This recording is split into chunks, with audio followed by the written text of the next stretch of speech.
All right, so I'm sitting down talking with Tommy McQueeny today. You are a Charleston native, an author, a historian, but I want you to kind of tell me your story. Well, part of it is that I grew up here, and born and raised here, a large family.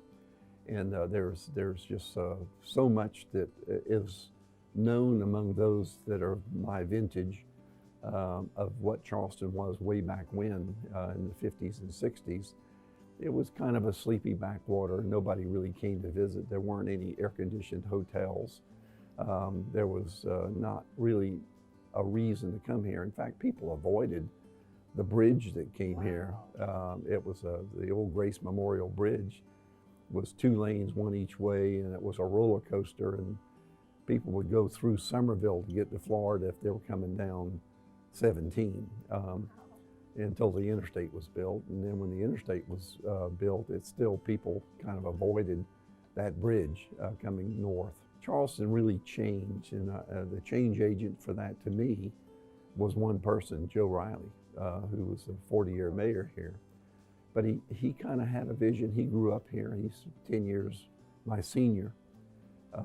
And I've had many conversations with him. He's an engaging person, very, very humble. But what he did is he changed the dynamic, changed the police department, changed the fire department, changed so much more the forward view of Joe Riley and others that really changed Charleston. I mentioned the 2009 Condé Nast Traveler selection of Charleston as the #1 travel destination in the world. Mm-hmm. And that's what inspired you to start writing books like this one we have right here. Right, and that was an amazing, I guess, a turn of events for those of us that have been here, because we're looking, they know what this place used to be. I mean, it was not necessarily a place you would brag about. And that's now, crazy to think about, yeah, though. No, it was not. I mean, the people here were fabulous, always have been. But the city itself was a lot of boarded up buildings and so forth. Ted Stern, College of Charleston president, came in. He was another change agent because he saw the vision to take the college from somewhere around 480 students when I graduated from high school. That's 1970, to what it is today. And that put restaurants on King Street, dress shops, bookstores, a little bit of everything that college students needed. And that changed the whole dynamic of the rents.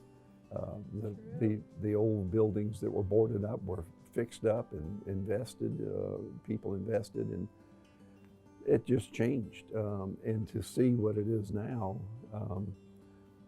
my grandmother, who died in 1982, that kept telling me Charleston was going to come back, well, it did.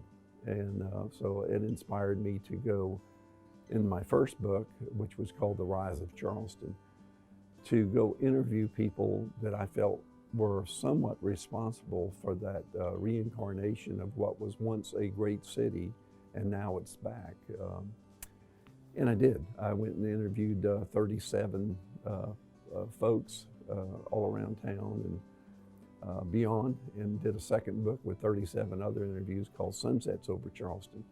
But it was really a historical nature of what they knew, like I did. But if I were to tell you what Charleston was growing up, being a nobody, nobody would listen. So I figured, well, let me go see some people. So I went to see like Fritz Hollings, Joe Riley, of course, and some others, not necessarily in politics, but in industry, in other cultural venues around town, in education and so forth. And that just kind of turned into something I enjoyed doing. So I never stopped. My little typing fingers never got tired.